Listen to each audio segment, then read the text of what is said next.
народу та шляхи реінтеграції Криму через права людини. На саміті також ухвалять меморандум, який буде відкритим для подальшого приєднання держав, які не змогли взяти участь в установчому саміті.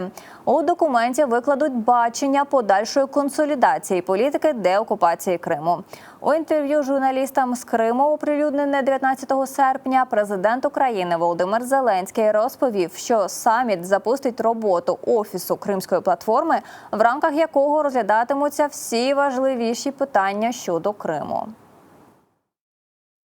На сьогодні Кримська платформа – це перший, єдиний, інституціональний майданчик, який буде працювати не раз на рік, а працювати щодня в Офісі Кримської платформи. І там будуть розглядатися всі найважливіші питання щодо, перш за все, гуманітарні питання. Тому що поки що Крим виглядає, як всі ми говоримо, це схоже на авіаносець. Поки що це не та перлина української землі, перлина у моря, а на сьогодні це мілітаризований острів і виглядає це як авіаносець Російської Федерації з щоденним збільшенням озброєння, зменшення корінного населення, зменшення привабливості природної, екологічної, туристичної, будь-якої. Окрім того, під час цієї зустрічі з журналістами Володимир Зеленський говорив і про роботу, яка ведеться щодо звільнення українських політв'язнів. Давайте послухаємо. На сьогодні, окрім прямих перемовин з президентом Росії щодо кримських в'язнів, я виходу іншого не бачу. Я вважаю, що інші виходи є.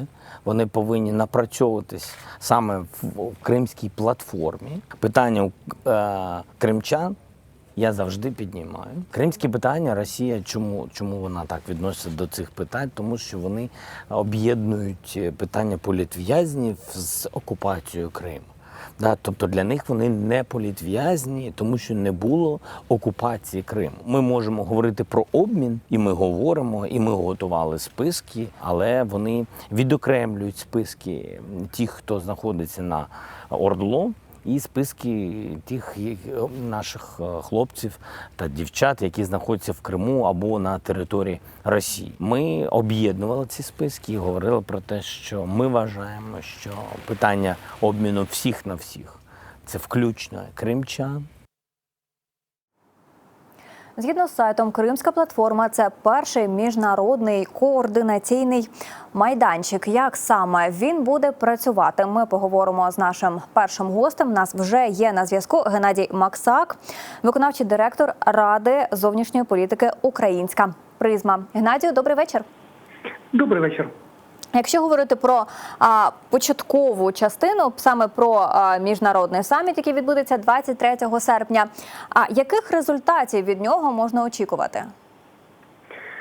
Я думаю, що перший саміт тому і називається інаугураційним, що нам треба започаткувати цей механізм Кримської платформи.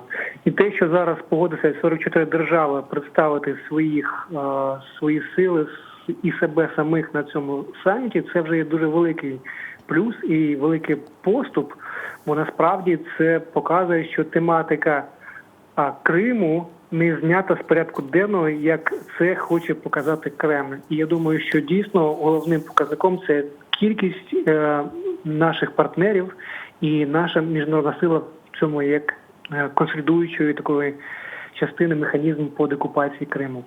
От я згадувала Дмитро Кулебу, він казав про 44 держави та організації. Могла би цифра бути більшою? Чи в принципі 44 – це достатньо хороший результат? Дивіться, давайте почнемо з того, що амбіція була мати, або так, скажімо так, запросити ті 100 держав-членів ООН, які підписали Кримську резолюцію в 2014 році. І це було б дійсно дуже-дуже амбітно, але це було б нереалістично. Але дивіться, це майже половина з того списку, що попри 7 років окупації, показує, що інтерес є, і що в нас є друзі і партнери, які готові допомагати Україні у відстоюванні її інтересів, суверенітету, ну і, власне, відстоюванні міжнародного порядку, де порушником, звичайно, є Росія. Тобто це сигнал про те, що, як би там Росія не хотіла, питання буде доведене, принаймні всі зусилля, які можемо зараз зробити на міжнародному рівні, щоб посадити Росію за стіл перемовин. Хай це буде Женева або інше місце, але Крим дійсно не зняти з порядку денного. І про це говорить те, що присутність буде якраз 44 держави і організації. Наскільки тут є показовим, хто саме є представником? Або це голова держави, або представництво МЗС, або інші рівні? Чи, в принципі, сама присутність держави, вона вже є головною? Звичайно, нам хотілося б бачити голів держав і голів урядів, бо ми знаємо, що в різних державах по-різному відбувається керівництво з зовнішньополітичними аспектами. Але з іншого боку, ми можемо собі уявити, що є дійсно одне коло, перше коло партнерів і близьких держав, які вболівають за Україну і за її суверенітет. Є держави-партнери, які мають більш широкі глобальні інтереси і, можливо, не представлені там на меншому рівні. Але те, що вони присутні, те, що їх присутність видна не тільки нам, але і Росії, показує про те, що вони готові вставати з нами в один ряд і відстоювати інтереси. Якраз от про реакцію Росії на цей саміт. Окупаційний віце-прем'єр кримського уряду, постійний представник Криму при президенті Росії Георгій Мурадов заявив, що міжнародний саміт «Кримська платформа» може обернутися для його учасників рядом хворобливих наслідків. Про це повідомляє РІА Новості. Ну і взагалі, якщо погортати навіть ті самі РІА Новості, то ми бачимо, що там сам і саміт, і в принципі ця ініціатива виставляється в такому, ну, скоріш, як на мене, такому негативному світлі. Про що може свідчити ця реакція Росії і наскільки можна очікувати, що від неї якихось дій, аби цей саміт не відбувся? Ну, дивіться, вже запізно Росії робити щось, щоб саміт не відбувся, і тому кинути всі зусилля для того, щоб дискредитувати його в очах, не знаю, міжнародної спільноти, але всі ж все бачать, всі це знають, і тому я думаю, що те, що говорить та особа, яку ви назвали, з її там регаліями, це скоріше показує те, що Україна з партнерами задає дошкульного удару, хоча, звичайно, не такий вже і потужний, щоб зламати хребет Кремлю, але те, що Крим буде обертатись в колі міжнародних партнерів і буде на порядку денному всіх можливих майданчиків, це якраз про це говорить. І тому вони дійсно біснуються. В понеділок, зокрема, мають ще ухвалити меморандум, але до нього зможуть доєднатися країни і вже після. Як ви думаєте, все-таки будуть доєднуватися країни, чи, скоріш за все, 44, які будуть, і на цьому буде завершена ця робота? Оскільки саміт є інаугураційним, то ми розуміємо, що це лише старт. І та декларація, та заява, яка буде фінальною, вона дійсно буде відкрита до приєднання. І тоді все буде залежати якраз від офіційного Києва, наскільки він буде проактивним в просуванні цього порядку денному. Але я можу для себе так представити, що доєднання буде відкрите, і це, власне, є клуб. Клуб завжди має своє членство, до якого може прийти той партнер, який відповідає нашим цінностям і нашому баченню деокупації Криму, і двері мають бути відкриті для всіх бажаючих. А можна очікувати, що після цього саміту будуть або введені нові санкції, або якісь інші обмеження саме для Росії? Адже одна з ключових сфер, про яку, зокрема, Дмитро Кулеба говорив, це були санкції. Дійсно, санкції і політика невизнання є наріжною темою і саміту, і експертної панелі, яка буде відбуватися в рамках цього саміту. Але є й інші питання, про які там будуть говорити, і про права людини, і про гуманітарне право, і про взагалі широкий аспект безпеки в Чорноморському регіоні, і про екологію, і про корінні народи, і про права українців, які залишились на території окупованого півострова.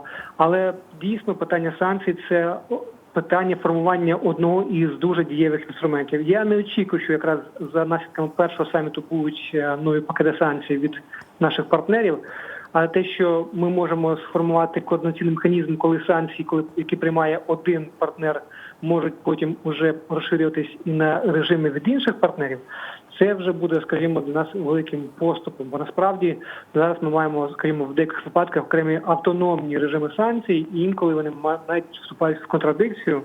Тому якраз координація – це те, що нам наразі не вистачає.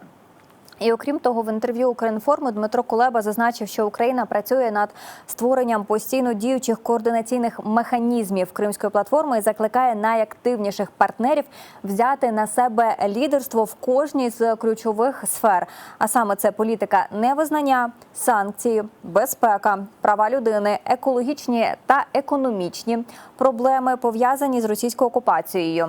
Сайт Кримської платформи, за його словами, саміт Кримської платформи, за його словами, це лише початок великої роботи. Україна стає ідеологічним лідером і координатором міжнародних зусиль з визволення Криму. Платформа доповнить, систематизує та зміцнить роботу щодо Криму в межах ООН, а також зусилля, яких уже докладають ЄС, НАТО, США та інші партнери. І, пане Геннадію, повертаючись до першої частини цієї заяви, чи можна очікувати, що хтось з країн, можливо, Європейського Союзу, все-таки от візьме на себе лідерство в якійсь з ключових сфер, про які казав Дмитро Кулеба, і, на жаль, він не поточнив, як саме це має відбуватися, в якому форматі, але в цілому можна говорити про те, що це стане реальністю? Дивіться, є різні рівні цієї платформи. Є рівень самітів, глав держав і урядів, це найвищий рівень, який, власне, запускається зараз 23 серпня. Є саміт, не саміт, а, скажімо так, зустрічі міністрів закордонних справ, є парламентський вимір, є експертний вимір. І ті напрямки тематичні, вони дійсно є вертикальними для всіх платформ і для всіх вимірів. І будуть створені робочі групи. Тому кожна робоча група, ви питали, яким механізмом, це, скоріше, буде робоча група, до якої входять партнери, які дійсно мають більше експертизи і ресурсів для праці з цією тематикою. Тому я думаю, що тут цілком ймовірно, що дійсно наші партнери візьмуть на себе шефство над певними робочими групами, неформальне тематичне лідерство, яке нам допоможе. Скажімо, ті самі країни Балтії, які мають досвід окупації Радянського Союзу, які мають певні механізми, які вони задіювали під час окупації. Тому тут ми можемо очікувати, що дійсно ця тематика буде цікавою для них. Екологія теж можемо розраховувати, що є партнери, які додають дуже високий вихід цьому питанню, права людини. Тобто я думаю, що це цілком ймовірний формат, коли робочі групи можуть бути очолені певними партнерськими державами, які війдуть до платформи. А наскільки це допоможе вирішенню цих питань? Тобто, чи важливо, щоб саме якесь певне питання очолювали не лише представники України, але й там умовно курували представники інших держав? Дивіться, в чому питання. В тому, що має бути інтерес від держави-партнера. Якщо держава-партнер висловлює бажання бути лідером або координатором цієї платформи, власне, платформи робочої групи, то ми можемо розраховувати на те, що вона дійсно буде докладатися і створити певні свої механізми координації зусиль. Адже увага, яку ми хочемо генерувати у світі з проблематики прав людини, санкцій, таке інше, це коли одна країна працює добре, а коли є вже координація і коли партнер допомагає знайти ресурси і якісь майданчики для просування, це вже буде краще. Тобто pooling and sharing є такий вираз, коли ми об'єднуємося і потім ділимося певними нашими ресурсами. Тут якраз, напевно, саме найкраще для описання того, як вбачається робоча група. Але, знову ж таки, треба бути оптимістом, але розуміти, що від проактивної позиції Києва, офіційного Києва, тут дуже багато залежить. І це треба мати на увазі щодня після запуску цього саміту. Будемо і надалі слідкувати. Дякую дуже, що долучилися. Я нагадаю, що у нас на зв'язку був виконавчий директор Ради зовнішньої політики «Українська призма» Геннадій Максак. Говорили ми про міжнародний саміт «Кримська платформа», який відбудеться 23 серпня. І, зокрема, про саму Кримську платформу. Офіційний сайт каже таке. Це перший міжнародний координаційний формат, ініційований президентом Володимиром Зеленським, до якого Україна залучає широке коло країн світу до обговорення деокупації Криму. Мета Кримської платформи – консолідуватись разом з нашими міжнародними партнерами у питанні деокупації Криму та знайти спільне рішення, яке змусить Росію звільнити півострів. Як я зазначала раніше, участь в установчому саміті Кримської платформи 23 серпня візьмуть представники 44 держав та організацій. З них 14 глав держав, урядів та Євросоюзу. Про це сказав під час прес-конференції Дмитро Кулеба. Зокрема, під час панельних дискусій під час цього саміту, крім міжнародної політики, невизнання тимчасової окупації, планується обговорити мілітаризацію Азово-Чорноморського регіону, відновлення прав кримсько-татарського народу та шляхи реінтеграції Криму через права людини. Продовжити цю тему і поговорити про те, як готувалися до цього саміту і до Кримської платформи в цілому, ми хочемо далі. У нас вже на зв'язку є Дар'я Свиридова, перший заступник постійного представника президента України в Автономній Республіці Крим. Пані Дар'ю, добрий вечір. Добрий вечір. Якщо говорити саме про представництво президента в Автономній Республіці Крим, якою була його роль в підготовці Кримської платформи і в цілому, і зокрема саміту, який буде? В першу чергу, якщо ми кажемо загалом про Кримську платформу, про підготовку саміту, то треба казати, що це, власне, ініціатива президента України Володимира Зеленського, а ми є, власне, командою постійного представництва президента в Криму. Тому безпосередньо ми залучені до цієї роботи з точки зору підготовки як проведення саміту Кримської платформи, хоча тут, безумовно, лідерську основну роль грає Міністерство закордонних справ, так і до підготовки до запуску, власне, постійно діючого офісу Кримської платформи, робота якої так само буде дуже важливою, важлива для президента, бо, власне, чітка позиція президента, що робота по Криму і по деокупації Криму має продовжуватися і відбуватися не лише під час самого саміту або раз на рік, а й на наступний день після саміту щодня. Україною має вестись така робота, і, зокрема, в тому числі і офісом, який буде працювати на базі нашого представництва, буде передбачена така робота щодо підтримки діяльності Кримської платформи між, власне, самітами, що будуть відбуватися щороку, ми сподіваємося. А офіс запрацює після саміту, правильно я розумію? Чи... Так. Офіс запрацює після саміту. І, зокрема, також ми знайшли указ Володимира Зеленського від 13 серпня, який збільшує граничну чисельність працівників представництва президента в Автономній Республіці Крим з 35 до 45 осіб. Це пов'язано якраз з діяльністю офісу, створенням офісу з Кримською платформою чи ні? Так, звичайно. Цей указ, власне, був прийнятий президентом напередодні саміту, і, власне, він чітко встановлює, розширює наші задачі, поставлені президентом в контексті роботи інформаційної, експертної та іншої підтримки роботи Кримської платформи, а також дійсно розширює штат представництва саме з тієї причини, що як структурна одиниця нашого представництва, власне, запрацює служба забезпечення діяльності Кримської платформи, яка, власне, буде займатися внутрішнім треком забезпечення діяльності платформи. І, безумовно, у тісній співпраці з Міністерством закордонних справ, яке забезпечуватиме зовнішній трек, ми будемо на щоденній основі займатися питаннями в контексті реалізації стратегії деокупації Криму. І, власне, сама Кримська платформа є одним з інструментів на рівні міжнародного консультативного майданчику, який покликаний здійснювати заходи і консолідувати міжнародну спільноту задля деокупації Криму. І якщо говорити про окремі теми, ми показували частину інтерв'ю Володимира Зеленського, де він згадував про політв'язнів в контексті і саміту, і в цілому роботи Кримської платформи. Чи виведено це в окрему тему? І які були, які можуть бути рішення, які стосуються саме звільнення українських політв'язнів? І президент в своєму інтерв'ю сказав, і я, на жаль, вимушена ще раз це повторити, що, на жаль, поки Крим окупований, більше ніж 2 мільйони наших громадян є фактично заручниками Російської Федерації. І поповнювати коло осіб, які є політв'язнями, на жаль, Російська Федерація може щодня.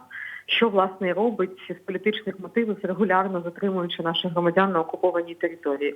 Власне, і звільнення наших громадян, на жаль, залежить від країни-агресора Російської Федерації. Проте, зокрема, і майданчик Кримської платформи, і робота нашого офісу буде зосереджена в тому числі на великій кількості гуманітарних питань, зокрема і питаннях звільнення політичних в'язнів і полонених Кремля.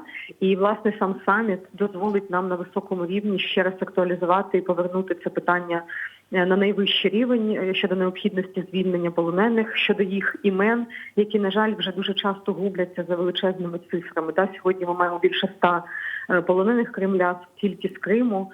І, на жаль, дуже часто забуваємо такі імена, власне, як Владислав Єсипенко, журналіст Радіо Свобода, Сервер Мустафаєв, відомий кримський правозахисник, які сьогодні перебувають в полоні Кремля, і звільнення кожного з них є важливою задачею для України. І в тому числі, безумовно, і на самому саміті Кримської платформи ці питання будуть підніматися під час обговорень. І також на сайті самої Кримської платформи ми знайшли інформацію про те, що вона буде працювати на 4 різних рівнях. Це глав держав та урядів, міністрів закордонних справ, парламентів та міжпарламентських асамблей. І останній рівень – це громадянського суспільства та експертного середовища. А я б хотіла саме на останньому зупинитися. В яких формах саме буде ця робота громадянського суспільства та експертного середовища? Я думаю, що було б правильно все ж таки такі питання задавати, власне, експертній мережі. Вона вже абсолютно інституціоналізувалася і сформувалася, і вже відбувся кілька тижнів тому перший форум експертної мережі в місті Київ, де, власне, було оголошено про велику кількість і експертів, і експертних організацій з усього світу, які долучилися до мережі. З нашого боку, безумовно, ми плануємо, ми взагалі як представництво, ми в першу чергу і до цього дня системно працювали з громадськими правозахисними організаціями, які працюють по темі Криму, і в плані реалізації проєктів і програм в контексті деокупації, і в контексті звільнення політичних в'язнів Кремля.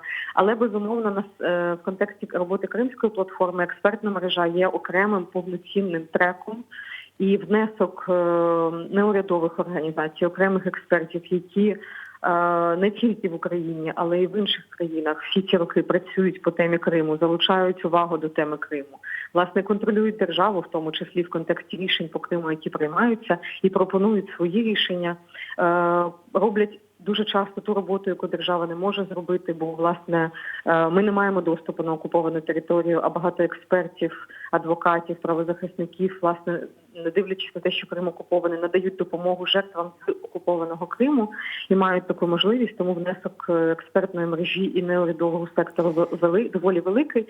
А якщо говорити про громадянське суспільство, чи це означає, що громадська організація або окрема людина може долучитися або з пропозицією, або якось висловитися? Звичайно. Так, безумовно, звичайно.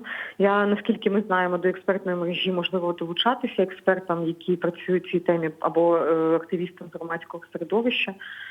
Тому, безумовно, можна і долучатися, і з пропозиціями, комунікувати з нашим офісом. І, власне, на саміті Кримської платформи будуть і виступи членів експертної мережі зі своїми позиціями. І, якщо не помиляюсь, в тому числі на саміт буде передано стейтмент експертної мережі з пропозиціями, який був прийнятий кілька тижнів тому на цьому першому форумі експертної мережі Кримської платформи з конкретними дуже пропозиціями до різних країн, членів Кримської платформи. А як саме люди можуть долучитися або до громадянської частини, або до експертного середовища? Тобто, я як думаю, це що це зробити? питання скоріше до когось з експертів з експертної мережі в першу чергу, якщо чесно, так. Тобто в цілому десь, можливо, на сайті, чи це якась закрита інформація? Ні, це не закрита інформація. Я думаю, що експертної мережі про роботу експертної мережі є доволі багато інформації в публічному просторі, в інтернеті. Доволі багато експертів долучилися до неї, коментують. Є координатори різних груп експертної мережі по тематиках. Я думаю, до яких можна звертатися, долучатися і пропонувати свої пропозиції стосовно тих чи інших питань щодо деокупації. І ще одне запитання. Хотілося по іншій темі, адже так само 23 серпня відбудеться позапланове засідання Верховної Ради. Ця інформація є, власне, на сайті Ради. І там же є інформація про те, що в плані денному, в порядку денному постанова про звернення до міжнародних партнерів України. Чи представництво президента брало участь в розробці цієї постанови? Да, ми так само. Ми дякуємо дуже народним депутатам, в першу чергу, які ініціювали таке звернення. Це неймовірно важливо і важливий трек в контексті парламентської роботи і залучення наших партнерів, парламентарів з інших країн. Дійсно, в тому числі дякуємо за партнерство і профільному комітету. Нам направляли проект звернення, ми так само надавали свої пропозиції. А можете трошки більше розказати, про що саме це звернення, тобто для чого воно?